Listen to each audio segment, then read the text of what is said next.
শ্যামও মুখ ঘুরিয়ে নিল। আদি আবার বলা শুরু করলো, আমি জেনে বুঝে কিছু করিনি, সব কিছু রাগের মাথায় করেছি। তুমি তো জানতে আমায়। তুমি সেদিন বলেছিলে আমার সাথে থাকা যায় না। তোমার এই একটা কথা আমাকে কতটা কষ্ট দিয়েছে, কতটা রক্তাক্ত করেছে, সে খবর তুমি রেখেছিলে। কেন বলেছিলে?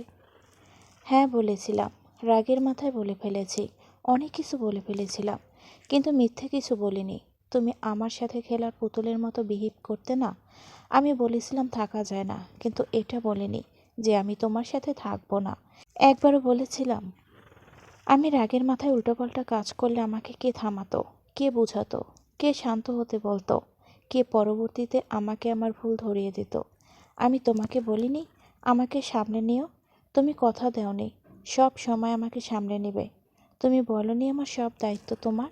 তবে সেদিন কেন মুখ ফিরিয়ে নিয়েছিলে? তুমি সময় দিয়েছিলে আমাকে। আধে শুকনো হাসি দিয়ে বলো, সময়? সারা রাত অপেক্ষা করেছি, ভেবেছি আমার শ্যামু আসবে, আমার সাথে কথা বলবে, কিন্তু তুমি আসোনি। আমি সারা রাত জেগেছিলাম, কিন্তু তুমি আসোনি। কেন আসোনি? সেদিন যদি আসতে, বলেই আদি দীর্ঘশ্বাস ফেলে। শ্যামু আদির কথা শুনে বিস্মিত হয়। তারপর বলে, আমি যেতে চেয়েছিলাম, কিন্তু বাবা আমাকে যেতে দেয়নি। বাবা? Like seriously? বাবা আমাদের গুরুজন, কিন্তু আমরা স্বামী স্ত্রী। আমাদের পার্সোনাল লাইফে শুধুমাত্র আমাদের অধিকার। স্বামী স্ত্রীর সম্পর্কে অন্য কেউ আসতে পারে না। তুমি কিভাবে আসতে দিলে? তোমার আমার সাথে কথা বলা উচিত ছিল। আমার প্রচণ্ড অভিমান হয়েছিল সেদিন। শ্যামু চুপ করে আছে। তারপর আবার আদি বলল, সেদিন রাগে অভিমানে আমি এমন একটা ভুল ডিসিশন নিয়ে ফেলেছি, আর তার জন্য আমাকে প্রতিনিয়ত পস্তাতে হয়েছে। আমি ভেবেছিলাম আমি তোমাকে ঘৃণা করে বাঁচতে পারবো। অনেক চেষ্টা করেছি ঘৃণা করার, কিন্তু পারিনি। আমি কিছুদিন পরই ভুল বুঝতে পেরেছি। তবে কেন ফেরোনি? ভুল যদি বুঝেই থাকো, তবে কেন ফেরোনি? জবাব দাও। কোন মুখে তোমার সামনে দাঁড়াতাম? আমার তোমার সামনে দাঁড়ানোর মুখ ছিল না। তাছাড়া ভেবেছিলাম সব শেষ হয়ে গেছে। আমি কাউকে জিজ্ঞেস পর্যন্ত করতে পারিনি তোমার সম্পর্কে। আমার কেন জানি ভয় হতো। তারপর একদিন নিশির কাছে শুনলাম তুমি তোমার লাইফে হ্যাপি আছো। ভেবেছিলাম নতুন করে বিয়ে সংসার করেছো, তাই তোমার জীবনে আর দুঃখ আনতে চাইনি। কিন্তু শান্তিতে থাকতে দিলে কই? সেই তো আবার ঝড় হয়ে এলে। শ্যামু প্লিজ ফিরে চলো। শ্যামু ওদের কথা শুনে ভীষণ ক্ষেপে গেল। তুমি কি আমার কথা এখনো বোঝোনি? তুমি বুঝতে পারছো না আমি তোমাকে সহ্য করতে পারছি না। আমি অনলি আদিবার জন্য তোমাকে টলারেট করছি। আমি চাই না ও ওর পাপাকে পেয়ে হারাক। ওর চোখে যে খুশির ঝলক দেখেছি তা হারিয়ে যাক। তুমি অনলি আদিবার পাপা। আমার সাথে তোমার কোনো সম্পর্ক নেই, আর না হবে। তুমি কি এখন আর আমাকে ভালোবাসো না? সামান্তা অন্যদিকে ঘুরে বলো, তোমাকে এখনও সেটা বুঝতে হবে? আচ্ছা, তাই তাহলে ডিভোর্স পেপারে এত বছরেও সাইন করনি কেন? সেটা নিতান্তই আমার ব্যাপার। এর কৈফিয়ত আমি তোমাকে দিতে বাধ্য নই। তুমি কালকে পেপার এনে দিও, আমি সাইন করে দেব। তারপর তুমি বিয়ে করো, যা খুশি করো। I really don't care. Shyamu, তুমি মন থেকে সব বলছো না। তোমার অনেক কিছু যায় আসে। এত বছরে তোমার আমার কথা মনে পড়েনি। তুমি যতবার আদিবাকে আদিবা বলে ডেকেছো, ততবারই আমাকে মনে করছো। আদিবাকে আদিবা ডাকার সময় প্রথম আমার নাম নিয়েছো। আমাদের বিয়ে, আমাদের সংসার, সব এত সহজে ভুলে যাওয়া সম্ভব? আমি যেমন ভুলতে পারিনি, তুমিও পারোনি। অস্বীকার করো না। হ্যাঁ, মনে পড়ে। 9 মাসের সংসারে 14 মাসের বিবাহিত জীবনে তুমি কি করেছো সব মনে পড়ে। তা ভুলি কি করে? হ্যাঁ, আমি তোমার স্বাধীনতার হস্তক্ষেপ করেছি, সবসময় নজরে রেখেছি, কিন্তু আমি তোমাকে কখনো সন্দেহ করিনি, অবিশ্বাস করিনি। কিন্তু কেন করেছি? ভুলে গেলে রাজের ঘটনা আর ক্লাবের ঘটনা কি হতে যাচ্ছিল? আর তোমার ফ্রেন্ড জানবী, ও তো তোমাকে ড্রাগের ট্র্যাপে ফেলতে চেয়েছিল ফিনান্সিয়াল বেনিফিটের জন্য। এই ঘটনাগুলো আমাকে বেশ ভয় পাইয়ে দিয়েছিল। খুব ভয় পেয়ে গিয়েছিলাম, তাই আমি রিস্ক নিতে চাইনি। তোমাকে সবসময় চোখে চোখে রাখতে চেয়েছি, বিপদ থেকে দূরে রাখতে চেয়েছি। হয়তো আমার ওইটা অন্যরকম ছিল। বিপদ? বিপদের ভয় কি মানুষ ঘরে বসে থাকে? তুমি থাকো, বিপদকে মোকাবিলা করতে হয়। আমি এই 5 বছরে কি কোনো সমস্যায় পড়িনি? সব মোকাবিলা করিনি? তুমি বিপদে পড়োনি? আমি তো বলছি ভুল করেছি। এর চেয়ে বেশি আমি কি করতে পারি? বলো কি করতে পারি? না বুঝে করেছি ভুল। তাই বলে কি এই ভুলের ক্ষমা নেই? প্লিজ ফিরে চলো। আদিবা আমার মেয়ে। ও সুন্দর একটা লাইফ ডিজার্ভ করে। ওকে আমি সুন্দর একটা লাইফ দিতে চাই। না, আমি কোথাও যাব না। আর না আদিবা, তুমি ওর বাবা। তুমি ওর সাথে দেখা করতে পারো, সময় কাটাতে পারো, বাট ও ওর মায়ের কাছেই থাকবে। ওকে তুমি নিতে পারবে না। শ্যামু, তুমি খুব ভালো করেই জানো আমি চাইলেই আদিবাকে আমার কাছে নিয়ে যেতে পারি। সে ক্ষমতা আমার আছে। শ্যামু আদির কথা শুনে ঘাবড়ে যায়। আসলেই আদি চাইলেই আদিবাকে ওর কাছ থেকে কেড়ে নিতে পারবে। সে পাওয়ার ওর আছে। শ্যামু ভয়ত দৃষ্টিতে আদির দিকে চাইল, তারপর কিচেনে চলে গেল। আদি বুঝতে পারল না শ্যামু এই মুহূর্তে কেন এভাবে চলে গেল। কিছুক্ষণ পর শ্যামু মাছ মাংস কাটার ছুরি নিয়ে এলো। আদি কিছুই বুঝতে পারছে না। তারপর আদির হাতে ছুরি দিয়ে বলল, যদি আদিবাকে আমার কাছ থেকে নিতে হয়, আইনি ব্যবস্থার প্রয়োজন নেই। এটা দিয়ে আমাকে খুন করে নিয়ে যাও। আদি ছুরিটা ফেলে দিয়ে বলল, কি বলছো? আমি আদিবাকে নিতে চাইলে নিয়েই যেতাম। আমি শুধু আদিবাকে নয়, তোমাকেও চাই। আমি তো এত বছর জানতাম না আমার কোনো মেয়ে আছে। আমি তো শুধু জেনে এসেছি শ্যামু আছে। আমার শ্যামু আমার ফার্স্ট প্রায়োরিটি। তুমি কেন বুঝতে চাইছো না? শ্যামু চিৎকার করে উঠল, আমার বোঝার দরকার নেই, কিচ্ছু বুঝতে চাই না। আমি তোমাকে ঘৃণা করি, শুধুই ঘৃণা করি। শ্যামু প্লিজ চিৎকার চেঁচামেচি করো না। আমি নিতে পারি না। আসতে বলো, আমি শুনছি। শ্যামু হাঁ হয়ে গেল। আদি নাকি চিৎকার চেঁচামেচি নিতে পারে না। শ্যামু আর কিছু না বলে দ্রুত পায়ে নিজের রুমে চলে গেল। আদি পিছন থেকে বলল, যতই ঘৃণা করো আমি যাচ্ছি না, বিকজ আই লাভ ইউ। রাতে আর কারো খাওয়া হলো না। শ্যামু রাগে গজগজ করতে করতে ফ্রেশ হয়ে আদিবার পাশে শুয়ে পড়ল। তারপর ধপ করে উঠে বসে। আশ্চর্যজনক ব্যাপার, আমি তো খেয়ালই করিনি আদির সাথে এত কথা বলছি, রাগারাগি করছি, চেঁচামেচি করছি, কিন্তু ও আমার সাথে যখনই কথা বলছে শান্ত গলায় কথা বলছে। একবারও উঁচু গলায় কথা বলেনি। আর না রাগ দেখিয়েছে। ঘটনা কি? ও তো এতটা শান্ত কখনোই ছিল না। ওর তো এতক্ষণে কয়েক দফা চিৎকার করার কথা, ভাঙচুর করার কথা। আমি এসব কেন ভাবছি? যা খুশি হোক। শ্যামু আবার শুয়ে পড়ল। আদের খুব ক্ষুধা পেয়েছে। এপাশ ওপাশ করে অনেক কষ্টে ঘুমালো। হঠাৎ মাঝরাতে ঘুম ভেঙে গেল। ক্ষুধায় পেটে ইঁদুর দৌড়াচ্ছে। ঘুম আসছে না। আদি উঠে পানি খেয়ে নিল। তারপর কিচেনে গেল। কিন্তু কাউকে না জানিয়ে খেতেও বাচ্ছে। কেমন চুরি চুরি মনে হচ্ছে। আবার শামুকে যে ডাকবে সেটাও কেমন বেমানান দেখায়। কিছুক্ষণ আগেই ওদের মধ্যে যেসব কথা হয়েছে তাতে আদি এত কিছু না ভেবে ক্ষুধার জ্বালায় শামুর দরজায় নক করলো। কিন্তু শামুর হুঁশ নেই। অনেকবার নক করার পর শামু বিরক্ত নিয়ে হাই তুলতে তুলতে দরজা খুলে দিল। কিন্তু চোখ মেলতে পারছে না। কি চাই? আদি হাঁ করে শ্যামুর দিকে চেয়ে আছে। আদি কোনো উত্তর না দেওয়ায় শ্যামু চোখ ভালোভাবে খুলে আদিকে দেখছে। আদি ওর দিকে চেয়ে আছে, তাই নিজের দিকে তাকালো। ওর চুল এলোমেলো, টি শার্ট দিয়ে পেট বের হয়ে আছে, লেডিস ট্রাউজার হাঁটুর জায়গায় গুছিয়ে থাকার কারণে উঠে আছে। শ্যামু নিজেকে দেখে চিৎকার করে দরজা বন্ধ করে দিল। তারপর জামা কাপড় ঠিক করে ওড়না চড়িয়ে বের হয়ে জিজ্ঞেস করলো, কি চাই এই মাঝরাতে? শ্যামু, আমার অনেক ক্ষুধা লেগেছে। ক্ষুধায় পেটে ইঁদুর দৌড়াচ্ছে আর কামড়াচ্ছে। ঘুম আসছে না। আদিকে এভাবে দেখে শ্যামুর হাসি পেলেও বেশি মায়া লাগলো। নিশ্চয়ই অনেক ক্ষুধা লেগেছে। এসো। শ্যামু আদিকে ডাইনিং টেবিলে নিয়ে খাবার দিল। খাবার দেখে মনে হচ্ছে আদি হীরের খনি পেয়েছে। আদি খেতে নেবে তখনই শ্যামুকে বলো, তুমিও তো খাওনি, ঝগড়া করে শুয়ে পড়েছ। আমি ঝগড়া করেছি? না মানে, তুমি না আমি করেছি। তুমি খেয়ে নাও। তোমার বাড়িতে তোমার খাবার খাবো আর তুমি না খেয়ে থাকবে? ব্যাপারটা ভালো দেখায় না। আমার ক্ষুধা নেই, চুপচাপ খেয়ে ওঠো। আদি এর কথা না বাড়িয়ে খাওয়া শুরু করলো। এমনিতেই পেটে ডাকাডাকি শুরু হয়ে গেছে। আদি খুব স্পিডে খাচ্ছে। তা দেখে শ্যামু আপেলে কামড় দিয়ে বলল, কতদিন যাবৎ অভুক্ত? আদি খাবার থামিয়ে বলল, খাবারের খোঁটা দিচ্ছ? সে দাও, সারাদিনে 2 কাপ কফি খেয়েছি মাত্র। তুমি তো কিছু খেতে দিলে না। কথাটা শুনে শ্যামুর খারাপ লাগলো। যতই রাগ অভিমান থাকুক, বর বলে কথা, যাকে কোনো একদিন জান প্রাণ দিয়ে ভালোবেসেছিল।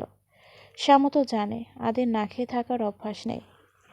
খাওয়া শেষ করে আদি বলো, বাচ্চা গেল, নয়তো ইঁদুরেরা আমার পেটের নাড়িভুড়ি খেয়ে নিত। শ্যামু ভুরু কুঁচকে তাকালো। শ্যামু একটা রুম দেখিয়ে বলো, ওখানে গিয়ে ঘুমাও। সকালে শামু আদিবাকে স্কুলের জন্য রেডি করছে। অফিস থেকে 2 দিনের ছুটি নিয়েছে, কেননা ওর আদিবাকে আদির কাছে ছাড়তে ভয় হয়। মনে হয় ও না থাকলেই আদি মেয়েকে নিয়ে যাবে। বাইরে বের হতেই দেখে আদি গাড়ির সামনে দাঁড়িয়ে আছে। তা দেখে শামু ভুরু কুঁচকে তাকালো। আদি বলো, চলো আমি তোমাদের সাথে যাব। কোনো প্রয়োজন নেই, তোমাকে যেতে হবে না। আমি গেলে কি সমস্যা? আমি কি আমার মেয়ের স্কুলে যেতে পারি না? আমরা যাচ্ছি, আমাদের দেরি হয়ে যাচ্ছে। আদিবা চুপচাপ গাল ফুলিয়ে রেখেছে।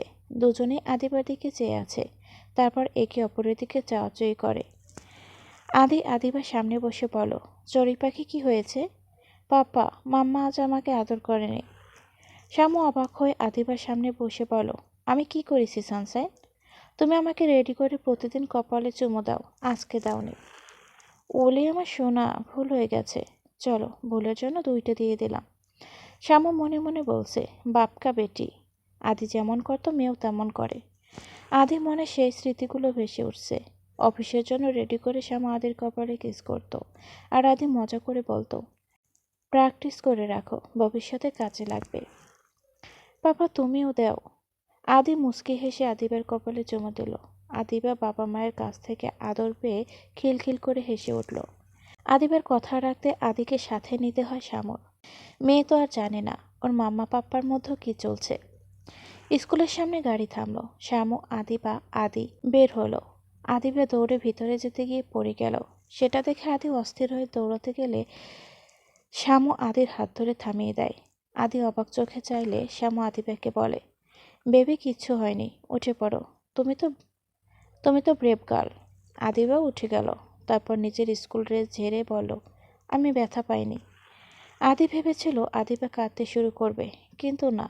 সামান্তর যখন খেয়াল হলো ও আদির হাত ধরে রেখেছে, তখন ছেড়ে দিয়ে বলো, ওকে আমি ননির পুতুল বানাইনি যে অল্পতে কষ্ট পাবে। ওকে আমি শিখিয়েছি, হোঁচট খেলে আবার উঠে দাঁড়াতে হবে, নিজে নিজেই উঠতে হবে, নিজেকে নিজের সামনে নিতে হবে। কেউ তোমাকে হাত ধরে তুলবে না, যাতে কেউ ওকে কষ্ট দিতে না পারে। কেউ কষ্ট দিলে নিজেকে সামলে নিতে পারে। স্কুল ছুটির পর শ্যামু আদিবাকে নিয়ে বের হতেই আদি সানগ্লাস খুলে মুচকি হেসে এগিয়ে আসে। আদিবাও দৌড়ে এসে পাপা বলে আদিকে জড়িয়ে ধরে। আদিবার ক্লাসমেট রাহি আদিবার সাথে আদিকে দেখে জিজ্ঞেস করে, আদিবা, কে এটা? আদিবা বেশ ভাব নিয়ে বলে, আমার পাপা। দেখেছিস আমার পাপা কত হ্যান্ডসাম, তোর পাপার চেয়েও বেশি হ্যান্ডসাম। সেটা শুনে রাহি কেঁপে যায় আর বলে, তোর পাপার চেয়ে আমার পাপা বেশি হ্যান্ডসাম। শুরু হয়ে যায় ঝগড়া। আদিবা কোমরে হাত দিয়ে ঝগড়া শুরু করে দেয়। তা দেখে শ্যামু আর আদি হতবাক। আদি ওদেরকে থামিয়ে বলে, আদিবা, তোমার পাপা হ্যান্ডসাম। রাহি, তোমার পাপা হ্যান্ডসাম। দুজনের পাপাই হ্যান্ডসাম, ওকে? আর ঝগড়া করে না, ঝগড়া করা ব্যাড ম্যানার্স। আদিবাকে কোলে নিয়ে গাড়িতে তুলে নিজের কোলে বসিয়ে দেয়। শ্যামু পাশে গিয়ে বসে। তারপর আদিবাকে বলে, তুমি এত ঝগড়াটে কবে হলে? আমার মেয়ে এত ঝগড়া করতে জানে, জানা ছিল না তো। আদি পাশ থেকে বলে, দেখতে হবে না মেয়েটা কার। মাম্মা যেমন ঝগড়াটে এক্সপার্ট। শ্যামু বুড়ো কুসকে আদির দিকে তাকায়। আদিবা শ্যামুকে প্রশ্ন করে, মাম্মা, তুমি কি ঝগড়াটে? এমন প্রশ্নে শ্যামু কি জবাব দেবে? না, আমাকে কখনো ঝগড়া করতে দেখেছো? আদিবা কিছুক্ষণ চিন্তা করে বলো, না। তবে কি পাপা মিথ্যে কথা বলেছে? শ্যামু জানে বাবা মা মিথ্যে কথা বলে শুনলে বাচ্চাদের উপর তার প্রভাব পড়ে, তাই বলো, পাপা মজা করছে। আর মজা শুধু বড়রা করে, বাচ্চারা কিন্তু মজা করে না। তাই তুমিও মজা করবে না। শ্যামু আদির দিকে চোখ পাকিয়ে তাকালো। আদিবা মাথা নাড়ালো। বাড়িতে গিয়ে শ্যামুর চোখ ছানাবড়া। ড্রয়িং রুমে শপিং ব্যাগের গোডাউন। ড্রয়িং রুমে এত শপিং ব্যাগ শ্যামু হিসাব করতে পারছে না। এত শপিং ব্যাগের এখানে কিভাবে এলো তা জানতে খালাকে ডাকতেই আদি বলল, ওগুলো আদিবার জন্য। আদিবা বলল, আমার জন্য? চড়ুই পাখি, তোমার জন্য। তোমার জন্য ড্রেস, শুজ, ব্যাগ, টেডি, খেলনা, চকলেট, অনেক কিছু আছে। আদিবা খুশি হয়ে গেল। আদি একটা প্যাকেট থেকে একটা লকেট সহ চেন বের করে আদিবাকে পরিয়ে দিল। শ্যামু একটা লাগেজ দেখতে পেল, বুঝতে পারল আদির লাগেজ। আদি হোটেল থেকে লাগেজ আনার ব্যবস্থা করেছে। শ্যামু আদিবাকে বলো, আগে স্কুল ড্রেস চেঞ্জ করে নাও, তারপর সব কিছু দেখবে, ওকে? ওকে। আদিবা ভিতরে চলে গেল। শ্যামু আদিকে বলো, তোমার লাগেজ এখানে কেন? কতদিন তুমি এখানে থাকবে? আদি ভাবলেশীনভাবে বলো, যতদিন না তুমি আমার সাথে যাচ্ছ। আমি তো বলেছি আমি যাব না। তাহলে আমিও এখানে থাকবো। এটা কি তোমার বাড়ি যে তোমার ইচ্ছে হলে তুমি থেকে যাবে? এটা আমার বউয়ের বাড়ি, আর বউয়ের বাড়ি মানেই আমার বাড়ি। উফ, তোমার কি কিছুই গায়ে বাঁধে না? তুমি কি জানো তুমি বেহায়া হয়ে যাচ্ছ? হ্যাঁ জানি, ভালোবাসার জন্য এটুকু বেহায়া হতেই পারে। উফ, শ্যামু বিরক্ত নিয়ে চলে গেল। আদিবা চেঞ্জ করেই আদির সাথে সব দেখে চলেছে। টেডি নিয়ে খেলছে, একটার পর একটা খেলনা দেখছে, বের করছে আর খেলছে। আদিবা এত খেলনা দেখে আনন্দে আত্মহারা। শ্যামু দূর থেকে আদিবাকে দেখছে। আদিবা নিজের পাপাকে পেয়ে কত খুশি। শ্যামুর সে খুশি ছিনিয়ে নিতে ইচ্ছে করে না। ওরও ইচ্ছে হয় ওর পাপা সবসময় ওর সাথে থাকুক, যেমনটি শ্যামুর বাবা সবসময় শ্যামুর পাশে থেকেছে। আদি আর আদিবা একসাথে গোসল করছে। শ্যামু এসে দেখে দুজনেই গোসল রেখে পানি নিয়ে খেলছে আর হাসছে। শ্যামু কোমরে হাত দিয়ে ওদের দিকে তাকাতেই ওরা স্টপ। কি হচ্ছে এখানে? গোসল না পানি ছিটাছিটি? আদি, ও না হয় ছোট, ওর সাথে কি তুমি বাচ্চা হয়ে গেছো? মাম্মা, পাপার দোষ নেই, আমি খেলছিলাম। খেলছিলে, তারপর যদি ঠান্ডা লেগে যায়? এসো মুছে দেই। শ্যামু আদিবার শরীর মুছে চেঞ্জ করে দিল। আদির প্রচণ্ড ভালো লাগছে, নিজেকে পরিপূর্ণ লাগছে। এত ভালো অনুভূতি আগে কখনো হয়নি। আজ বুঝতে পারলো বাবা কি জিনিস। একজন বাবা নিজের সন্তানের মুখের হাসির জন্য পারলে পুরো দুনিয়া এনে দেয়। আদিরও তাই মনে হয়, আদিবার জন্য সব করতে পারবে। সারাদিন আদি আর আদিবা হইহুল্লোড় করে যাচ্ছে, মনে হচ্ছে ও নিজেও বাচ্চা হয়ে যাচ্ছে। মাঝে মাঝে শ্যামুকে একটু খেপিয়ে যায়, সুযোগ বুঝে।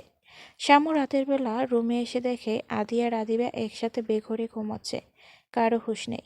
শ্যামু বাবা মেয়ের ঘুমের মুহূর্তকে ক্যামেরাবন্দি করে রাখলো, তারপর কাউচে শুয়ে পড়ল।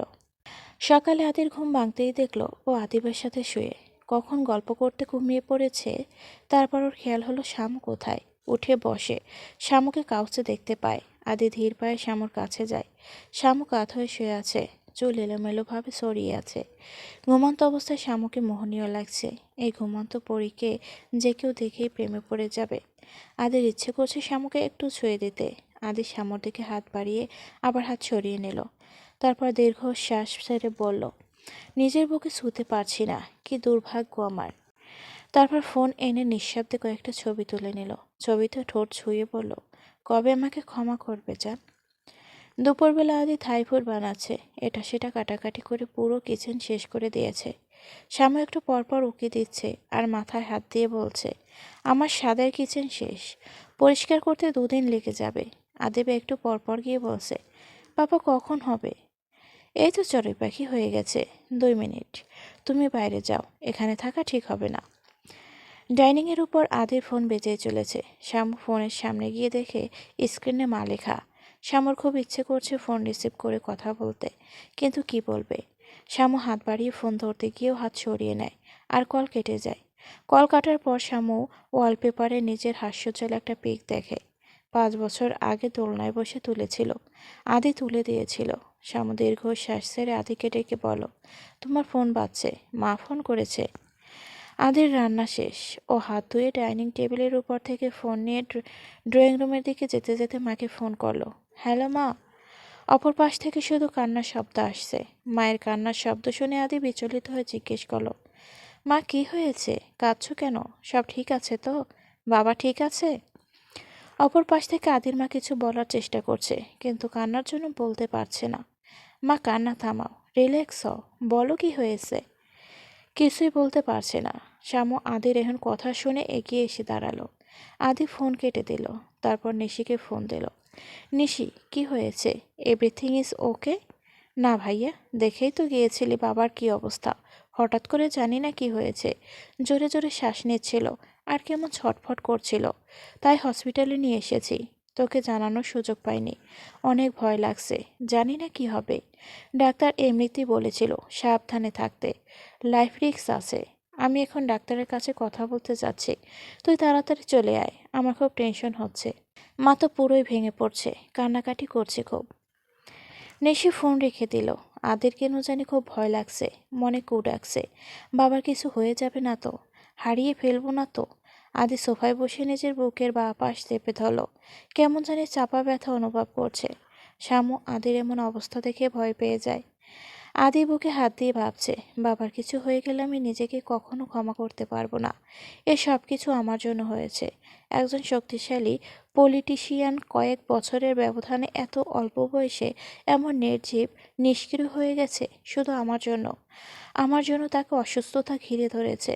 আমি একটা হাসি খুশি পরিবারকে ধ্বংস করে দিয়েছি। আমার জন্য সবার লাইফে এত পরিবর্তন, এত স্ট্রাগল। আমি সবার লাইফ ধ্বংস করে দিয়েছি। আমি অনেক বড় পাপী। আমার পাপের ক্ষমা নেই। বাবার কিছু হয়ে গেলে আদি আর ভাবতে পারছে না। ওর দু চোখ বেয়ে পানি পড়ছে। আদির চোখে পানি দেখে শ্যামুর ভেতরটা দুমড়ে মুচড়ে যাচ্ছে। ভয় হচ্ছে বাড়ির সব ঠিক আছে কিনা। শ্যামু কখন আদির পাশে গিয়ে বসেছে সেদিকে আদির খেয়াল নেই। হঠাৎ শ্যামু আদির কাজ চেপে ধরায় আদি ওর পাশে শ্যামুকে দেখে। শ্যামু ভয়ার্থ দৃষ্টিতে আদিকে জিজ্ঞেস করে, কি হয়েছে? এমন করছো কেন? সব ঠিক আছে তো? আদি কিছুক্ষণ শ্যামুর দিকে চুপ করে চেয়ে রইল। আজ মনে হচ্ছে সেই পুরনো শ্যামুর পাশে বসে আছে। চোখের পানি মুছে সামনের দিকে মুখ করে বলল, বাবা হসপিটালে। এর আগে কয়েকবার হার্ট অ্যাটাক করে শয্যা নিয়েছেন। হাঁটাচলা করতে পারে না। বাড়িতে চিকিৎসা চলছিল, কিন্তু আজ হঠাৎ করে আরও অসুস্থ হয়ে পড়ে। ডাক্তারের আগেই বলেছে এবার কিছু হলে আর আশা নেই। এসব শুনে শ্যামর মাথায় আকাশ ভেঙে পড়ল। এত কিছু হয়ে গেল, যাকে ছোটবেলা থেকে সম্মান করে এসেছে, ভালোবেসেছে, যার কাছ থেকে এত কিছু পেয়েছে, এত ভালোবাসা পেয়েছে, তারা যেই অবস্থা। শ্যামুর চোখ বেয়ে পানি পড়ছে। আদি আবার বলতে শুরু করলো, এসবের জন্য আমিই দায়ী। আমার জন্য সব হয়েছে। আমার জন্য বাবার এই অবস্থা। আজ যদি বাবার কিছু হয়ে যায় তবে আমি নিজেকে কখনো ক্ষমা করতে পারবো না। অনুশোচনায় মরে যাব। আমার রাগ জেদ শুধু আমার জীবন নয়, আমার আশেপাশের সবার জীবন শেষ করে দিয়েছে। বাবা মা, তুমি আমার হাসি খুশি পরিবারকে শেষ করে দিয়েছে। সব শেষ করে দিয়েছে। সব। এত কিছু হচ্ছে আমার জন্য। আমি কেন মরে গেলাম না? আদি দুহাতে মুখ চেপে ধরে আরো জোরে জোরে কাঁদছে। শ্যামু আদের কাঁধ দুহাতে চেপে ধরে কাঁদছে। প্রথমত আদের বাবার অবস্থা, আর দ্বিতীয়ত আদের বর্তমান অবস্থা, যা দেখে ওর চোখের পানি বাদ মানছে না। এর মধ্যে হঠাৎ আদিবের উপস্থিত। ও পাপার রান্না করা ফুড দেখতে এসেছিল, কিন্তু মাম্মা পাপাকে এভাবে কাঁদতে দেখে ঘাবড়ে যায়। নিজেও ফুপিয়ে ফুপিয়ে কাঁদা শুরু করে। শ্যামুর হঠাৎ আদিবের দিকে চোখ যায়। শ্যামু আদিকে ছেড়ে আদিবের কাছে এসে বসে। আদিবা কাঁদে না। আদিরও আদিবার দিকে খেয়াল হলো। ও কান্না থামিয়ে আদিবার কাছে এলো। আদিবাকে জড়িয়ে ধরলো। আদিবা শ্যামুকে জিজ্ঞেস করলো, মাম্মা তোমরা কাঁদছো কেন? তোমার দাদু অনেক অসুস্থ। তোমার দাদু মানে তোমার পাপার পাপা, গ্রেট ফাদার, সে অসুস্থ, তাই পাপা কাঁদছে। তারপর আদিকে বলো, আদি কান্না থামাও। তোমার এখন সেখানে থাকা প্রয়োজন। তোমাকে ডাকা ব্যাক করতে হবে। আদি চোখ মুছে নিজেকে সামলে বলো, হ্যাঁ। আদিবে বলে ওঠে, মাম্মা আমরা যাব দাদুকে দেখতে। আদু শ্যামুর দিকে তাকালো, তারপর বলো, শ্যামু চলো, দেখো আদিবেও যেতে চাইছে। আমার উপর একটু দয়া করো। এমনও তো হতে পারে বাবা তোমাকে আর আদিবাকে দেখে সুস্থ হয়ে গেল, নিজেকে আর আমাকে ক্ষমা করে দিল। বাবা তো তোমাকে খুব ভালোবাসতো, আর তোমার পক্ষেই ছিল। বাবার কোনো দোষ নেই। আমার শাস্তি বাবাকে দিও না। দেখো বাবার উপর আমার কোনো রাগ অভিমান নেই। আমি তাকে আগে যেমন ভালোবাসতাম এখনও বাসি। ঠিক আছে, আমরা যাব, তবে হসপিটালে, বাড়িতে না। আদির কিছুই বললো না। তোমরা তৈরি হয়ে নাও, আমাদের বেরোতে হবে। আমি সব ব্যবস্থা করছি। শ্যামু আদিবাকে খাইয়ে তৈরি করে দিল। আদিবার জিনিসপত্র গুছিয়ে নিল। নিজের জন্য কিছুই নেয়নি। হসপিটাল থেকে ওদের বাড়িতে যাবে, আদিবার নানার বাসায়, তারপর পরের দিন আবার কক্সবাজার ব্যাক করবে।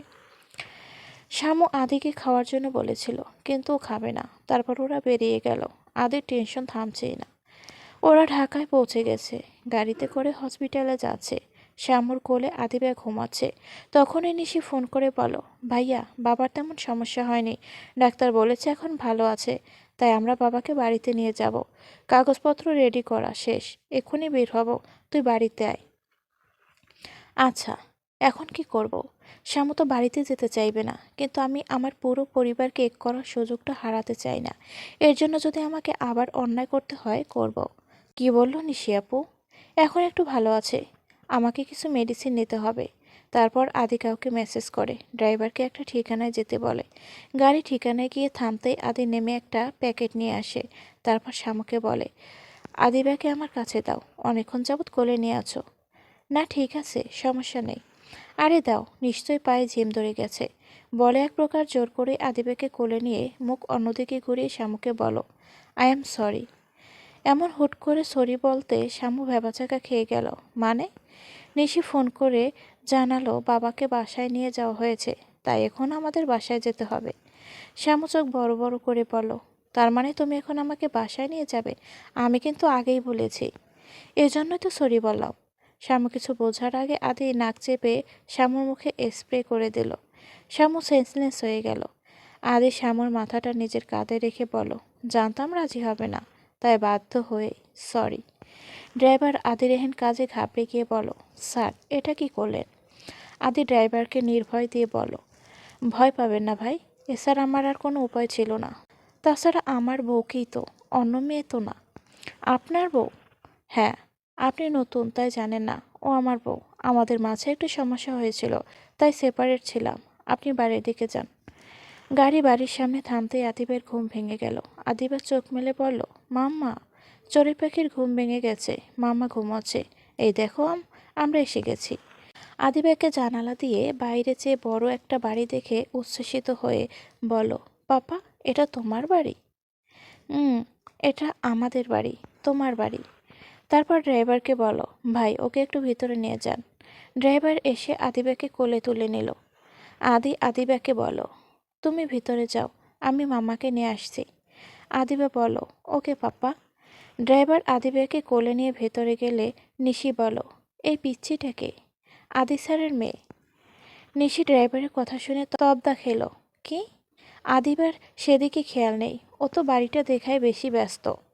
তখনই আদি শামুকে কোলে নিয়ে ভিতরে ঢুকে, কিন্তু চেহারা দেখা যাচ্ছিল না, তাই নিশি চিনতে পারেনি। কিন্তু ওর এই পিচ্ছিকে নিয়ে বেশি ইন্টারেস্ট। আদির মেয়ে কি করে? ভাই এই পিচ্ছি নাকি তোর মেয়ে? শামুকে সোফায় শুয়ে বলো, হ্যাঁ। নিশি আদির কথা শুনে আকাশ থেকে ঠাস করে পড়ে কোমর ভেঙে ফেলেছে। কি বলছিস? তোর মেয়ে এলো কোথা থেকে? তোর ছেলে যেখান থেকে এসেছে। আমার বউ দেখ আগে। নিশি সোফার কাছে গিয়ে ফেস দেখে শামু, কেমনে কি? আমাকে ক্লিয়ার করে সব বল। আমি যখন চলে যাই তার কিছুদিন পর জানতে পারি ও প্রেগনেন্ট। ভয় আর অভিমান করে কাউকে জানায়নি। আমি কক্সবাজার গিয়ে ওদের দেখি, খোঁজ নেই, তারপর সব জানতে পারি। আদির কথা শুনে নিশি পারলে লুঙ্গি ডান্স করে আদিবার কাছে গিয়ে বসে বলো, বাবু তোমার নাম কি? Adiba Sajanta Chowdhury. How sweet name. Adiba আমি তোমার পাপার বোন, তোমার ফুপি। আসসালামু আলাইকুম। ওয়ালাইকুম আসসালাম কিউটি। তখনই আদির মা এলো আর ওদের দেখে বলো, আদি। আদি মায়ের দিকে হাসি মুখে ঘুরে বলো, বাবা কি করে? ঘুমায়। এই মেয়েটাকে? আদি কিছু বলার আগেই বলো, তোমার নাতনি। নিশির কথা শুনে আদির মা কয়েক হাজার ভোল্টের শক খেলো। আদি, নিশি কি বলছে? আদি আদিবাকে কোলে তুলে নিল। আদিবা পাপার গলা জড়িয়ে ধরল। ঠিকই বলেছে, আদিবা আমার মেয়ে, তোমার নাতনি। কি বলছিস? শামুর সেন্স ফিরতেই পিটপিট করে চোখ মেলে তাকায়, তারপর হাত কপালে রাখে। মাথাটা কেমন যন্ত্রণা করছে। হঠাৎ শামু উঠে বসে নিজেকে আদির রুমে আবিষ্কার করে। চারদিকে চোখ বলায় অনেক রাত হয়ে গেছে বোঝাই যাচ্ছে। যেমনটি রেখে গিয়েছিল তেমনটি আছে। দেয়ালে ওর নিজ হাতে সাজানো আদি আর নানা মুহূর্তের ছবি। তখনই বিয়ের ছবিটার কথা মনে পড়ে। মাথা ঘুরিয়ে বেডের পাশে তাকালো। বড় করে বাঁধানো ছবির ফ্রেমটা সেখানে আছে। বেড থেকে নেমে সবকিছু ছুঁয়ে ছুঁয়ে দেখছে। ওর ভালোবাসা, স্বপ্ন, অনুভূতি মিশে আছে ঘরের প্রতিটি জিনিসের প্রতি। কেমন মায়ায় জড়িয়ে যাচ্ছে। নিজের ব্যবহৃত কাবার্ড খোলে। ওর জামা কাপড় ভাজে ভাজে সাজানো। মনে হচ্ছে কেউ হাত দেয়নি এতকাল।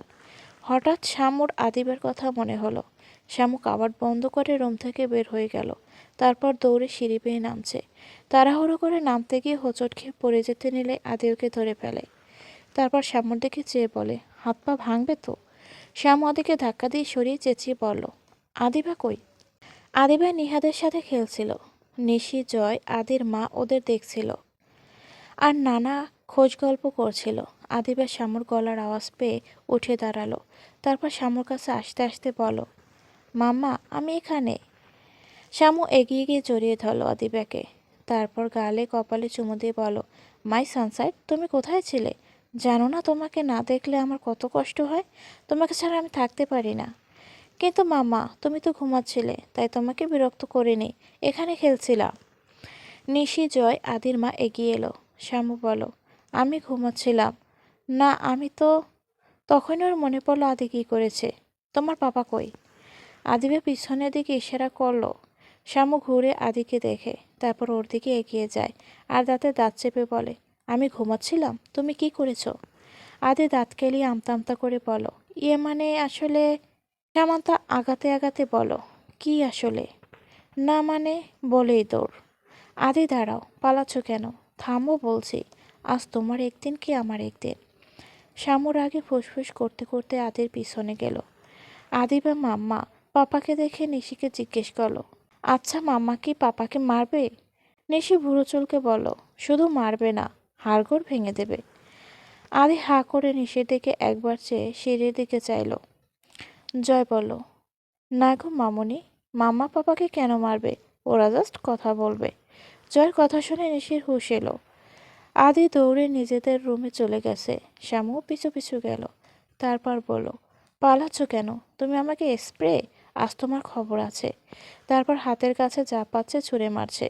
আদি বারবার সরে যাচ্ছে, কোনটা ওর লাগছে আবার কোনটা লাগছে না। শ্যামু, আমি আহত থেকে নিহত হয়ে যাব, আমার মাসুম মেয়েটার কি হবে? একটুর কথা ভাবো। শ্যামু কথা না বলে ড্রেসিং টেবিলের উপর থেকে লোশনের বোতল ছুঁড়ে মারে। সেটা একদম আদির পিঠে বরাবর লাগে। আদি কিছুটা ব্যথা পাওয়ায় ক্লান্ত হয়ে শ্যামু ওকে ধরে ফেলে ওর চুল টেনে বলে, তুমি আমাকে অজ্ঞান করে কিডন্যাপ করেছো। ছি, এমন কাজ কি করে করলে? তোমাকে এই ক্রাইমের জন্য পুলিশে দেওয়া দরকার, বিদেশে থেকে এই শিখেছো? আদি নিজের চুল ছাড়িয়ে শ্যামুকে চেপে ধরে বলো, জি না, পূর্ব অভিজ্ঞতা, এর আগেও কিডন্যাপ করেছিলাম একজনকে। তারপর ভুরু নাচালো। শ্যামুর আগের ঘটনা মনে পড়ে গেল। তারপর আদিকে ছেড়ে নিজেকে ছাড়িয়ে বলো, বাবা কই? তার সাথে দেখা করব। আদিও সচকিত হয়ে গেল। তারপর বলো, ঘরেই আছে, চলো। শ্যামু মায়ের সাথে কথা বলে বাবার ঘরের দিকে এগোলো। যতই এগোচ্ছে বুক দিক দিক করছে। এত বছর পর সামনে যাবে, তাও তার এই অবস্থা। কিভাবে দেখবে তার এই অবস্থা? শ্যামু ধীর পায়ে ঘরে যায়। নিশি শ্যামুকে জড়িয়ে ধরে। দুজনের চোখেই পানি। কেননা একে অপরের ভাবি ননদ ছিল না, বরং ভালো বন্ধু ছিল। নিশি বিছানায় বসে বাবার মাথায় হাত বুলাতে বুলাতে বলো, বাবা চোখ খোলো, দেখো কে এসেছে। আস্তে আস্তে চোখ খুলে জিজ্ঞেস করলো, কে এসেছে? বাবা, শ্যামু এসেছে। আহনাব চৌধুরী শ্যামুকে দেখে অনেক অবাক হয়। তারপর হাত বাড়িয়ে ইশারা করে। শ্যামু হাত ধরে পাশে বসে। মা, তুই এসেছিস?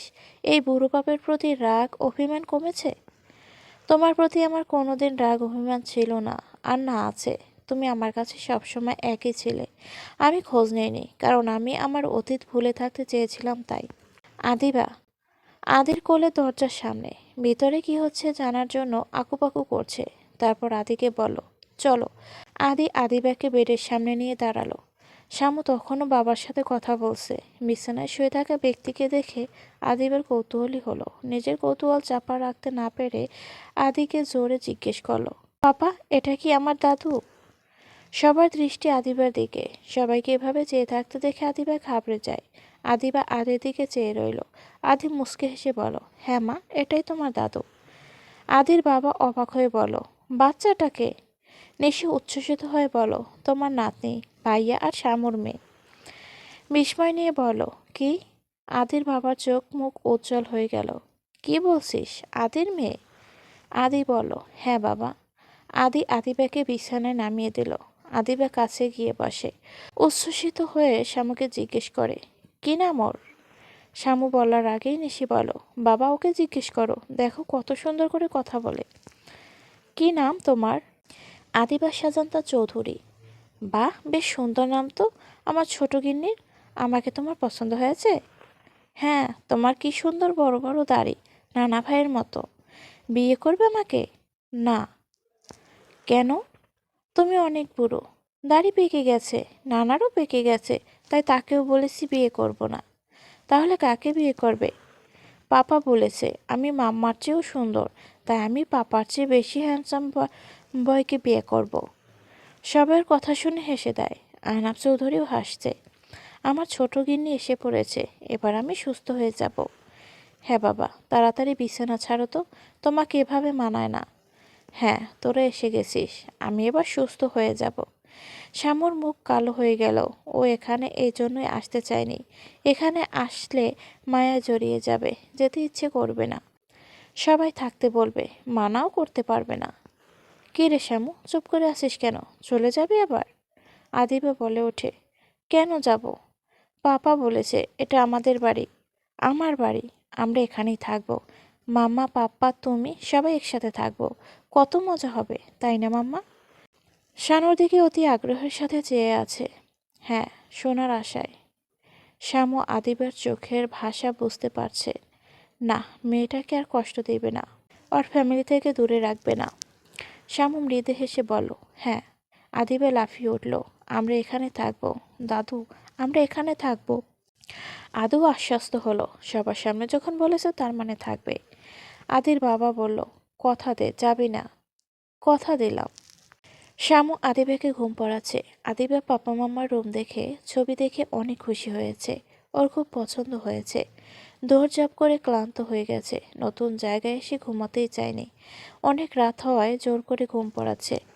আদিবাকে মাঝে শুয়েছে, শ্যামু এক পাশে আর আদির জন্য অন্য পাশে জায়গা রেখেছে। শ্যামুর চোখ লেগে এসেছে, হঠাৎ কারো স্পর্শ পেয়ে চোখ মেলে। আদি ওর কোমর জড়িয়ে ওর পাশে শুয়ে আছে। শ্যামু রেগে গেল, আদি তুমি এখানে কেন? নিজের জায়গায় যাও। হুম। আদি ভালো হবে না কিন্তু। তুমি ভুলে গেছো তুমি আমাকে কিডন্যাপ করেছো। ভুলিনি, এর জন্য তুমি আমাকে অনেক মেরেছো। আর দেখো, তোমাকে কিডন্যাপ না করলে তুমি আসতে না, আর না আসলে আদিবে একটা হাসি খুশি পরিবার পেত না। আর তোমারও তো ভালো লেগেছে, তুমি ওদের সাথে কতটা খুশি আমি দেখেছি। সেটা আগেই সম্ভব হতো যদি তুমি 5 বছর আগে অমন কাহিনী না করতে। এর জন্য তো আমি সরি বলছি। আমি অনেক অনুতপ্ত। এছাড়া আমি আর কি করতে পারি? মরে যেতে বলছো? শ্যামর কোনো কথা বলল না। আদের ঘুমের অপেক্ষা করছে। ও ঘুমিয়ে পড়লে অন্য পাশে চলে যাবে। অনেকক্ষণ পর শ্যামু আদির নড়াচড়া না পেয়ে বুঝলো ঘুমিয়ে পড়েছে। তারপর হাত সরিয়ে উঠতে নিবে, তখনই আদি ঝাপটে ধরে। শ্যামা তো অবাক হয়ে বলো, তুমি জেগে আছো? ঘুমাও নেই? ঘুমিয়েছিলাম, নাড়াচাড়ায় জেগে গেছি। আমার ঘুম অনেক হালকা, সামান্য শব্দ আর নাড়াচাড়ায় ঘুম ভেঙে যায়। কি, তোমার ঘুম হালকা? মজা করছো? বোম মরে দিলেও তোমার ঘুম ভাঙে না। আমার কোনো কিছুই আগের মতো নেই, সব অভ্যাস বদলে গেছে। এখন আমার এত ঘুম আসে না। 5 বছর যাবৎ ঘুম হারিয়ে গেছে। আমার এখানে থাকলে আমি নড়াচড়া করবই। তোমার জায়গায় যাও। যাব না। তুমি কি জোর জবরদস্তি করবে? সে আমার কথা শুনে ওকে ছেড়ে দিয়ে উঠে গেল। না, আমি আর কোনোদিন কোনো কিছুর জন্য তোমাকে জোর করব না। আমাকে মাফ করার জন্যও না। তবে প্রতিদিন প্রতি মুহূর্তে মাপ চাইব। আমার বিশ্বাস একদিন না একদিন তুমি আমাকে মাফ করবেই। আদি সোফায় গিয়ে শুয়ে পড়ল। শ্যামু আদির দিকে চেয়ে রইল। ওর এক কথায় এতটা দূরে যাবে ভাবেনি। সকালে ঘুম ভাঙতে শ্যামু ঘড়িতে সময় দেখে 8টা 10। শ্যামু উঠে বসে। ঘুম থেকে উঠতে দেরি হয়ে গেছে। আদিবা কিংবা আদি কেউ রুমে নেই। শ্যামু মনে মনে বলছে, যা বাবা, 2 ঘুম কাতরে উঠে গেছে, আর আমি পড়ে পড়ে ঘুমাচ্ছি। শ্যামু উঠে বারান্দায় গিয়ে দাঁড়ালো। সেই বেড, দোলনা সব আছে। শ্যামু রেলিং ধরে দাঁড়ালো। গার্ডেনে চোখ যেতেই দেখে আদি আর আদিবা ফুটবল খেলছে। আদিবা ফ্রক বদলে টি শার্ট আর হাফ প্যান্ট পরেছে। চুলের বেনি খুলে জুটি করেছে। এসব যে আদি করে দিয়েছে বুঝতে বাকি নেই। আদি, তুমি অনেক বড় হয়ে গেছো, বাবা হয়েছো বলে কথা। তারপর আদিবাকে ডাকলো। আদিবা। আদিবা খেলা রেখে শ্যামুর দিকে চাইলো। তারপর জোরে শব্দ করে বলো, মাম্মি আমি পাপার সাথে খেলছি, তুমিও এসো। আসছি। শ্যামু কোনো রকমে ফ্রেশ হয়ে গার্ডেনে চলে গেল। শ্যামু দাঁড়িয়ে দাঁড়িয়ে ওদের দেখছে। হঠাৎ করে আদি খেলা থামিয়ে বলো, আদিবা আজ আর খেলতে হবে না, ব্রেকফাস্ট করে রেডি হয়ে নাও, নতুন স্কুলে ভর্তি হতে হবে। শ্যামু যেতে চাইলে রেডি হয়ে নিও বলেই আদিবাকে নিয়ে চলে গেল। শ্যামু বুঝতে পারলো গতকালের ঘটনার জন্য আদি অভিমান করে আছে। আদিবা দাদির হাতে খাচ্ছে, আর দাদা হুইল চেয়ারে বসে আছে। নার্স এসে কী সব বলছে। আদি ফ্রেশ হওয়ার জন্য রুমে যেতেই হাঁ করে চেয়ে আছে শ্যামুর দিকে। শ্যামু প্লাজো পরা, শরীরে টাওয়ার জড়ানো, তার উপর কাঁধে ওড়না জড়ানো, চুলে তোয়ালে পেঁচানো, বিরক্ত আলমারিতে কি যেন খুঁজছে। এমন অদ্ভুত পোশাকে শ্যামুকে দেখে আদি চোখ বড় বড় করে চেয়ে আছে। শ্যামু আদিকে দেখে আহ করে চিৎকার দেয়, তুমি তুমি এটা কি পরেছ? শ্যামু এগিয়ে গিয়ে কোমরে হাত দিয়ে চোখ মুখ কুঁচকে বলো, আমাকে কিডন্যাপ করেছো, কিন্তু আমার জন্য জামা কাপড় এনেছো? আদি বিস্ময় নিয়ে বলো, কেন? আলমারি ভর্তি জামা কাপড়, এত জামা কাপড়ও হয় না? শ্যামু আমতা আমতা করে বলো, ইয়ে মানে একটা জামাও গায়ে লাগছে না, আগের চেয়ে মোটা হয়ে গেছি। আদি শ্যামুকে পা থেকে মাথা পর্যন্ত দেখে নিয়ে হো হো করে হেসে দিল। তা দেখে শ্যামুর রাগ বেড়ে গেল। হো হো করে না হেসে আমার জামার ব্যবস্থা করো, আমি এভাবে আর কতক্ষণ থাকবো? আরে এভাবেই থাকো, ড্রেসটা সেই, সামনের ঈদে এই ড্রেস ভাইরাল হবে 100%। শ্যামু আদির কথা শুনে রাগে ফুঁসছে। আদি, শ্যামু রাগে ক্ষোভে চিৎকার করে উঠল। আদি কানে হাত দিয়ে বলো, ওকে রিল্যাক্স, আমি নিশিকে বলছি তোমাকে ড্রেস দিতে, আর আপাতত তুমি আমার একটা টি শার্ট পরে নাও। আদি শ্যামুকে নিজের একটা টি শার্ট দিল। সেটা শ্যামু ওয়াশরুমের দিকে যাচ্ছে। তখনই আদি বলো, এই দাঁড়াও, তোমার এই নতুন উদ্বোধিত ড্রেসটার একটা পিক নিয়ে নেই। শ্যামু চোখ পাকিয়ে চাইতে আদি মুখ চেপে হেসে বেরিয়ে গেল নিশির কাছে। নিশিকে সব খুলে বলতে নিশি নিজের কয়েকটা ড্রেস শ্যামুর রুমে নিয়ে যায়। শ্যামু হাতে টি শার্ট পরে আছে। নিশির দেওয়া ড্রেস থেকে একটা ড্রেস নিয়ে পরে রেডি হয়ে নিচে গেল। ডাক্তার এসেছে বাবার রোজকার চেক আপ করতে। নার্স তো আসছেই সবসময়ের জন্য, আর একজন স্পেশাল ডক্টর রাখা হয়েছে এক্সারসাইজ করানোর জন্য। রোজ হালকা পাতলা এক্সারসাইজ করানো হয়। এভাবে যত্ন নিলে তিনি খুব শীঘ্রই হাঁটতে পারবেন। শ্যামু নিচে নামতে নামতে দেখছে। শ্যামু নিচে যেতে আদিবাকে কোলে নিয়ে বলল, চলো। শ্যামু সবার থেকে বিদায় নিয়ে আদিবার স্কুলে ভর্তি করার জন্য বেরিয়ে গেল। স্কুলে ভর্তি করে আসার পথে শ্যামু আর আদিবার জন্য কেনাকাটা করে এসেছে। রাতের বেলা রুমে গিয়ে শ্যামু দেখে বাপ বেটি মিলে বিছানায় বসে খেলছে। বিছানার অবস্থা নাজেহাল। শ্যামু আদিবাকে বলল, আদিবা, দাদু ডাকছে। আদি খেলা থামিয়ে আদিবাকে নামিয়ে দিল। আদিবা চলে যাওয়ার পর শ্যামু কোমরে হাত দিয়ে আদির সামনে গিয়ে দাঁড়ালো। আদি শ্যামুকে এভাবে দাঁড়িয়ে থাকতে দেখে ভড়কে গেল। আদি থমথমে মুখে বলল, আমি আবার কি করেছি? তুমি এভাবে চেয়ে আছো কেন? শ্যামু মুখে বিরক্ত নিয়ে বলো, এটা কি গরুর ঘর না বিছানা? কি হাল করেছ? আদি পুরো বিছানায় চোখ বুলিয়ে নিল। বিছানায় টেডি বিয়ার, ডল, গাড়ি, প্লেন, আরও খেলনা এলোমেলোভাবে ছড়িয়ে আছে। কুশন ছড়ানো ছিটানো, বেডশিট এলোমেলো, সব মিলিয়ে জঙ্গল। শ্যামু বলো, 5 মিনিট সময় দিলাম, তাড়াতাড়ি গোছাও। আমি? কেন? তুমি আমাকে গোছাতে বলেছ? তুমি এলোমেলো করছো, তুমি গোছাবে। আধি দাঁতে দাঁত চেপে বিছানা গোছাতে লাগলো। মাঝে মধ্যে আর চোখে শ্যামুকে দেখছে। শ্যামু সোফায় আয়েশ করে বসে ফোন টিপছে। শ্যামু মনে মনে বলছে, সোনার চান, কি ভেবেছ তোমাকে এত তাড়াতাড়ি মাফ করে দেব? রোজ তোমাকে এভাবে ছোটোখাটো টর্চার করব। বড় টর্চার করলে তো আমারই লাগবে, তাই ছোট ছোট টর্চার করব। আদি কাজ শেষ করে শ্যামুর সামনে এসে দাঁড়ালো, কিন্তু সেদিকে শ্যামুর ভ্রুক্ষেপ নেই। আদি তাই নিচ থেকে বলো, বিছানা গুছিয়েছি। শ্যামু নড়েচড়ে ভাব নিয়ে না তাকিয়ে বলো, ইউ ক্যান গো নাও। মানে কি? আমি কি মেইড? শ্যামু এবার আদির দিকে চেয়ে বলো, তোমাকে আমি মেইড কখন বললাম? যেভাবে বললে ইউ ক্যান গো নাও, কেমন মেড মেড ফিলিং হলো। তোমার যদি মেড ফিলিং হয় তবে সেটা তোমার প্রবলেম। তোমার বাড়ি, তোমার ঘর, আর তোমাকেই মেড বলবো? ইম্পসিবল। তুমি দাঁড়িয়েছিলে তাই বলছি। তোমার তো নিজেরও কাজ থাকতে পারে। আমার কোনো কাজ নেই, আমি এখন শুয়ে থাকবো। As you wish. আদি বিছানায় শুয়ে শ্যামুর দিকে চেয়ে আছে। শ্যামু ফোনের ভিতরে থাকলেও বুঝতে পারছে আদি ওকে গভীর মনোযোগ দিয়ে দেখছে। শ্যামুর অস্বস্তি লাগছে। যতই ফোনের দিকে মনোযোগ দেওয়ার চেষ্টা করুক না কেন, পারছে না। তাই ধাম করে উঠে বাইরে চলে গেল। নিচে গিয়ে সবার সাথে বসে আড্ডা দিল। রাতের খাবার খেয়ে শ্যামুর আদিবাকে ঘরে নিয়ে এলো। আদি ল্যাপটপে কাজ করছে। আদিকে বিরক্ত করার আরেকটা বুদ্ধি মাথায় এসে গেল। আদিবা পাপাকে বলো ব্রাশ করিয়ে দিতে। আদিবা আদিকে গিয়ে বলো, পাপা, মাম্মা বলেছে তোমাকে দাঁত ব্রাশ করিয়ে দিতে। আদি শ্যামুর দিকে একবার চেয়ে আদিবাকে ব্রাশ করাতে নিয়ে গেল। ব্রাশ করিয়ে বের হতে শ্যামু বলো, আদিবা, আমার ভালো লাগছে না, পাপাকে বলো বেনে পরিয়ে দিতে। আদিবা আদির দিকে তাকাতে আদি বলে উঠল, শ্যামু, আমি বেনি করতে পারি না, কিভাবে করে দেব? কি আশ্চর্য, এখনকার যুগে কিছু পারা লাগে না। ইউটিউব কেন আছে, ইউটিউব দেখে শিখে বেনি করে দাও। আদি ইউটিউবে কয়েকবার দেখলেও বেনি করা আয়ত্তে আনতে পারছে না। 5বার ট্রাই করার পর আদিবাকে বেনি করিয়ে দিতে পারল। শামু বেনি থেকে ফিক করে হেসে দিল।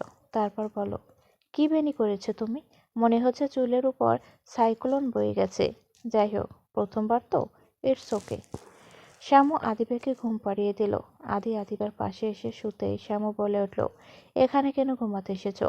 গতকাল ভাব দেখিয়ে না সোফায় গিয়ে ঘুমিয়েছিলে, একদিনেই ভাব চলে গেল। যাও, সোফায় যাও। আদি ভেঙচি কেটে বলল, যাব না। এই বেডের অর্ধেক মালিক আমি। শ্যামু চোখ বড় বড় করে বলল, এই এই কি করলে তুমি? আদি অবাক হয়ে বলল, কি করলাম? মেয়েদের মতো ভেংসি কাটলে? সে কেন? ভেংসি কি মেয়েদের পার্সোনাল প্রপার্টি? ছেলেদের ভেংসিতে অধিকার নেই? মাঝরাতে তোমার সাথে ঝগড়া করার মোটে নেই। ঝগড়া করতে পারলে তো ঝগড়া করবে। সেই, তুমি তো ঝগড়া করার উপায় পিএইচডি নিয়েছো। হুম। এভাবেই কেটে গেছে 1 মাস। এই 1 মাসে শ্যামু আদিকে নানাভাবে প্রচুর টর্চার করেছে। আদিও শ্যামুকে নানানভাবে রাগানোর চেষ্টা করেছে। প্রতিনিয়ত রুটিন মাফিক ক্ষমাও চেয়েছে, কিন্তু শ্যামু করেনি। শ্যামু ওর সাথে আছে, এতে আদি খুশি। এই 1 মাসে শ্যামু আদির মাঝে অনেক পরিবর্তন খেয়াল করেছে। আগের আদি আর এই আদির মধ্যে অনেক তফাৎ। শুধু আগের মতো দুষ্টু আছে। শ্যামুর সাথে না লাগলে ওর পেটের ভাত হজম হয় না। নিজে নিজেই ঘুম থেকে উঠে অফিসের জন্য রেডি হয়ে নাস্তা করে আদিবাকে নিয়ে বের হয়ে যায়। আদিবাকে স্কুলে ড্রপ করে অফিসে যায়। অফিস থেকে ফিরে রাতের বেলা বাবার ঘরে যায়। রোজ বাবার খোঁজ নেয়, কিছুক্ষণ গল্প করে, আদিবার খেয়াল রাখে। কোনো কিছু নিয়ে রাগারাগি চেঁচামেচি ভাঙচুর করে না। যতটুকু রাগ একটা মানুষের মধ্যে থাকা উচিত ততটুকুই আছে, অতিরিক্ত নয়। একদম ম্যাচুয়েড ড্যাশিং জেন্টেলম্যান। রাতে শ্যামু আদিকে ঘুম পাড়িয়ে চার্জে দেওয়ার জন্য চার্জার সকেটে হাত বাড়াতে আদি ওকে হেঁচকা টানে নিজের দিকে নেয়। শ্যামু হঠাৎ তাল সামলাতে না পেরে আদির বুকে হুমড়ি খেয়ে পড়ে। মাথা না তুলে না সরে ওভাবেই আদির নিঃশ্বাসের শব্দ শুনছিল। হঠাৎ হুঁশ হয়, আদি ওর কোমর জড়িয়ে ধরায়। আদিকে ধাক্কা মেরে সরিয়ে রাগে চোখ মুখ লাল করে ফুঁসতে ফুঁসতে বলে, সমস্যা কি? কি করছিলে? একঘরে থেকে নিজেকে কন্ট্রোল করতে পারছিলে না? আদি শ্যামুর কথায় লজ্জিত অপমানিত বোধ করল। তারপর মুখ ভার করে জোরে শ্বাস ফেলে সকেটের দিকে ইশারা করল। শ্যামু সকেটের দিকে চেয়ে দেখে একটু পরপর কেমন আগুন বের হচ্ছে আর শব্দ হচ্ছে। শ্যামু স্তব্ধ হয়ে গেল। ঘুরে আদিকে কিছু বলতে যাবে তখনই আদি বলল, অন্য জায়গায় চার্জ দাও, সকালে ঠিক করার ব্যবস্থা করব। শ্যামুকে কিছু বলার সুযোগ না দিয়েই আদি বের হয়ে গেল। শ্যামুর কথায় আদি অনেক হার্ট হয়েছে। শ্যামু কথাটা বলে অনুতাপ করেছে, কেন এমন একটা কথা বলতে গেল। শ্যামু শুয়ে শুয়ে আদির আসার অপেক্ষা করছে, কিন্তু আদি আসার নাম নেই। রুমের লাইট অফ করে হালকা ব্লু শেডের লাইট অন করে আদিবার পাশে শুয়ে পড়ে। অনেকক্ষণ পর আদি ঘরে এলো। শ্যামু চোখ বন্ধ করে রাখলো। আদি এসে আদিবার কপালে চুমু দিয়ে মাথায় হাত বুলিয়ে দিল। তারপর বারান্দায় চলে গেল। অনেকক্ষণ যাওয়ার পরও আদির ঘরে আসেনি। শ্যামু উঠে বারান্দায় গেলে আদি দেয়ালে পিঠ ঠেকিয়ে মাথা নিচু করে আছে। শ্যামু ভয়ে ভয়ে পাশে গিয়ে বসে। আদি কারো উপস্থিতি আভাস পেয়ে মাথা তুলে বলো, আমি জানি তুমি কি বলতে এসেছো, but it's okay, please leave me alone. Adi, please, I am sorry. It's okay, আমি এটাই ডিজার্ভ করি। I am fine. আমি রাগের মাথায়। রাগ রাগ, এই রাগ আমার পুরো জীবন ধ্বংস করে দিয়েছে। এই রাগের জন্য আমি অনেক ভুল করেছি, আর সবচেয়ে বড় ভুল তুমি তো জানোই। সে ভুলের ক্ষমা আজও পেলাম না। আর সেই রাগের জন্যই আজ তোমার মুখে নিজের বউ, ভালোবাসার মানুষের কাছে এমন কথা শুনলাম। এর চেয়ে বড় কষ্ট আর কি হতে পারে? আমি তোমার কাছে রোজ ক্ষমা চাই, আর বলি অপেক্ষা করে যাব। একদিন তুমি আমাকে ক্ষমা করে দিবে। কিন্তু সত্যি কি জানো, আমি আর এই অপরাধের বোঝা বইতে পারছি না। আমি বাইরে যতই স্ট্রং বিহেভ করি না কেন, ভিতরে ভিতরে মরে যাচ্ছি। জানো, আমি যখন তোমাকে ছেড়ে যাই তখন কিছুদিন আমি ভালো ছিলাম, কিন্তু তারপরেই আমি বুঝতে পারলাম কত বড় ভুল করেছি। তোমার কথাই ঠিক হয়েছিল। আমার রাগ আমার ভালোবাসার কাছে জিতে গেছে। আমার তখন রাগের উপর প্রচণ্ড রাগ হলো। এই রাগকেই আর জীবনে রাখবো না। ট্রিটমেন্ট নিলাম, কাউন্সেলিং করলাম, রাগ কমানোর জন্য যা যা করা দরকার করলাম। সিডনির ফেমাস সব উইগে মাস্টারের শরণাপন্ন হয়েছি। মনের শান্তির জন্য অনেক অনেক কিছু করেছি, যা কখনো করিনি। বিভিন্ন জায়গায় গিয়েছি, মনের শান্তির জন্য অদ্ভুত সব কাজ শিখেছি, রান্না শিখেছি। আমি তোমার সাথে অনেক অন্যায় করেছি। যখন তোমাকে বিয়ে করে আনি, তখন আমি তোমার সাথে প্রথম অন্যায় করি, তোমাকে তোমার অধিকার না দিয়ে। তারপর তোমাকে দেখে আমার প্রেমে পড়ি, কিন্তু তুমি আমাকে পাত্তা দাওনি। আমার ইগো হার্ট হয়, তোমাকে আমার করেই ছাড়বো। একটা জেদ আমার মাথায় জেঁকে বসে। আরও একটা অন্যায় করি, তারপর বিয়ে করি, কিন্তু বুঝতে পারি তোমাকে আমি ভালোবাসি। তোমাকে ছাড়া আমি কতটা অচল, কেমন একটা ভয় আমাকে পেয়ে বসে। তাই আমি তোমার প্রতিটি পদক্ষেপের উপর নজর রাখি। এর মানে এই নয় আমি তোমাকে সন্দেহ করতাম। আমার তোমার উপর, তোমার ভালোবাসার উপর যথেষ্ট বিশ্বাস ছিল। আমি শুধু চাইতাম কেউ যেন তোমার কোনো ক্ষতি করতে না পারে। তারপর জানি না কেন আমি এমন একটা কাজ করলাম। আধে নিজের হাত দিয়ে ওয়ালে ঘুষি মারে। আধে কি করছো? কেন করলাম আমি এমন কাজ? সেদিন অমন না করলে আজ সবার লাইফ অন্যরকম হতো। তোমার, আমার, আদিবার, সবার। এই 5 বছর আমি কতটা কষ্টে ছিলাম, কতবার মরেছি, সেটা আমিই জানি। তুমি কি বলেছিলে আমি ফুর্তি করে বেরিয়েছি? না শ্যামু, আমি ফুর্তি করে বেড়াইনি। তিলে তিলে নিজেকে কষ্ট পেতে দেখেছি। ঘুম যেন চিরতরে বিদায় নিয়েছিল। কিছুতেই শান্তি পেতাম না। ছন্নছাড়া জীবনযাপন করছিলাম। ঠিকমতো ঘুম খাওয়া হয়নি, তাই অসুস্থ হয়ে পড়ি। কেউ ছিল না আমার পাশে। একা একাই ট্রিটমেন্ট করি। অনেক একা হয়ে পড়েছিলাম। তুমি তো জানতে তুমি তো জানতে আমি তোমার উপর কতটা নির্ভরশীল ছিলাম। আমি কিভাবে 5টা বছর কাটিয়েছি আমি জানি। তোমার কাছে আদিবা ছিল, আমার কি ছিল? বেঁচে থাকার মতো কিছুই ছিল না। বেহায়া, তাই মরিনি। আমার তো মরে যাওয়াই উচিত ছিল। আদির চোখ বেয়ে পানি পড়ছে। শ্যামু বলে, আদি চুপ থাকো। না, আমাকে বলতে দাও। শ্যামু, আমি আগে তোমাকে যতটা ভালোবাসতাম এখন তার চেয়ে বেশি ভালোবাসি। তুমি কি আমাকে একটু ভালোবাসো না? তুমি কি সত্যি আমাকে ঘৃণা করো? তুমি কি আমাকে কখনো ক্ষমা করবে না? আমি কি এতটাই খারাপ, এতটাই জঘন্য হয়ে গেছি? আমি এতটাই অপরাধ করে ফেলেছি যে ক্ষমা পাবো না? তাহলে এক কাজ করো, আমাকে মেরে ফেলো শ্যামু। তোমার এই হাতে আমাকে মেরে ফেলো। আমি সহ্য করতে পারছি না। শ্যামু আর পারছে না, অভিমান পুষিয়ে রাখতে পারছে না। ওরও অনেক কষ্ট হচ্ছে। শ্যামু আদের চোখের পানি মুছে দিল। তারপর আদের মুখ শ্যামুর দিকে ঘুরিয়ে নিয়ে বলো, আমি তোমাকে ক্ষমা করতে পারি এক শর্তে। কী শর্ত? আমাকেও তোমার ক্ষমা করে দিতে হবে। আদে কিছুক্ষণ শ্যামুর দিকে চেয়ে থেকে শ্যামুকে জড়িয়ে ধরে। দুজনের চোখেই পানি, দুজনেই কাছে, তবে তার সুখের কান্না। শ্যামু নিজের চোখের পানি মুছে আদির গাল ধরে ওর চোখের পানি মুছে দিল। কান্না তোমাকে মানায় না মিস্টার জিরাফ। আদি নাক ফুলিয়ে বলো, তুমি আমাকে আবারও জিরাফ বলছো? জিরাফ কি জিরাফ বলবো না তো কি বলবো? আদি বাঁকা হেসে বলে, আচ্ছা, তুমি ভুলে গেছো এই জিরাফ কি করতে পারে? তুমি তো বলেছিলে এই জিরাফ রোমা। শ্যামু আদির মুখ চেপে ধরে চোখ বড় বড় করে চাইল। আদি শ্যামুর চেপে ধরা হাতে কিস করলো। শ্যামু হাত সরিয়ে নিল। ওর হাতে যেন কারেন্টের শক লেগেছে। শ্যামু ভ্যাবলার মতো চেয়ে রইল। আদি শ্যামু ঠোঁটে ঠোঁট ডুবিয়ে দিল। দুজনের মধ্যেই উন্মাদনা কাজ করছে। 5 বছরের জমানো উন্মাদনা। শ্যামু আয়নার সামনে দাঁড়িয়ে চুল মুছে। আজ শ্যামু শাড়ি পরেছে। আদি পিছন থেকে এসে জড়িয়ে ধরল। ওর চুল বেয়ে টিপ টিপ করে পানি পড়ছে। আদি, তোমার চুল দিয়ে পানি পড়ছে, চুল মুছে নাও, ঠান্ডা লেগে যাবে। লাগুক, এখন আমার শ্যামু আছে। আদি শ্যামুকে ছেড়ে আলমারি খোলে। একটা বক্স এনে শ্যামুর হাতে দিল। শ্যামুর বক্সটা চিনতে বাকি রইল না। শ্যামু আদির দিকে চেয়ে আছে। আমি পরিয়ে দিচ্ছি। আদি বক্স খুলে শ্যামুকে নাকফুল, চেন, চুড়ি, কানের দুল, রিং পরিয়ে দিয়ে কপালে চুমু ছোয়ালো। পারফেক্ট। শ্যামু আদিবাকে কোলে নিয়ে আদির নিচে নামছে। নাস্তা টেবিলে নাস্তা করছে, গল্প করছে, হাসি খুশি, পারফেক্ট ফ্যামিলি। 6 মাস পর আদির বাবা এখন হাঁটতে পারে, তবে আগের মতো স্পিডে নয়, তবে ধীরে ধীরে। আজ ওদের ফ্যামিলি ফটো তোলা হবে। মেয়েরা ব্ল্যাক শাড়ি, ছেলেরা কালো রঙের স্যুট পরবে। আদিবার জন্য ব্ল্যাক লং প্রিন্সেস ড্রেস, নিহাদের জন্য স্যুট নিয়েছে। নিশি খুব এক্সাইটেড। নিশি, আদিবা, শ্যামু রেডি হয়ে নিচে নামছে। আদি কালো রঙের স্যুট পরেছে, চুল স্পাইক করা, হাতে ওয়াচ, ব্ল্যাক শু, সব মিলিয়ে ড্যাশিং। শ্যামু আদিকে দেখতে দেখতে নামছে। আদিও শ্যামুকে দেখছে আর চোখ দিয়ে নানান কথা বলছে। শ্যামুর দিকে এগিয়ে যাবে তখন আদি বেশি বলো, পাপা, আমাকে কেমন লাগছে? ওরে আমার প্রিন্সেস, একদম পরীর মতো লাগছে। মাম্মামের চেয়ে বেশি সুন্দর। আদি শামুকে চোখ মেরে বলল, মাম্মার চেয়ে অনেক সুন্দর লাগছে আমার প্রিন্সকে। কারণ আমার প্রিন্সেসের আম্মার চেয়েও সুন্দর। অবশেষে ফ্যামিলি ফটো তোলা শেষ। ফটো বড় করে বাঁধিয়ে লিভিং রুমে রেখেছে। আদিবাকে আদি ঘুম পাড়াচ্ছে, কিন্তু আদিবা ঘুমাচ্ছে না।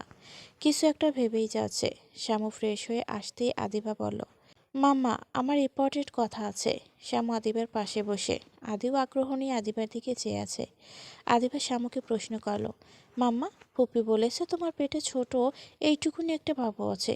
সত্যি কি তোমার পেটে বাবু আছে? আদি ফিক করে হেসে দিল। শ্যামু 3 মাসের প্রেগনেন্ট।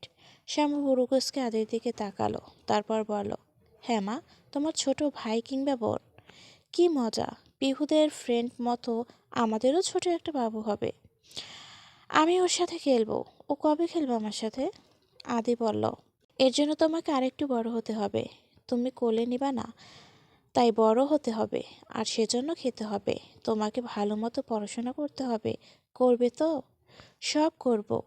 তবে এখন তোমাকে ঘুমাতে হবে। আচ্ছা। আদিবা ঘুমিয়ে গেল। আদি শ্যামর হাত ধরে বলল, তোর শহরের ভালোবাসা আর আমার শহরের ভালোবাসা মিলে আমাদের ভালোবাসায় পরিপূর্ণ। তোর শহরে কোনো এক প্রহরে ছুঁয়ে দিস আমায়। আমি ভালোবেসে রব পাশে, তোর এক ইশারায়। সমাপ্ত।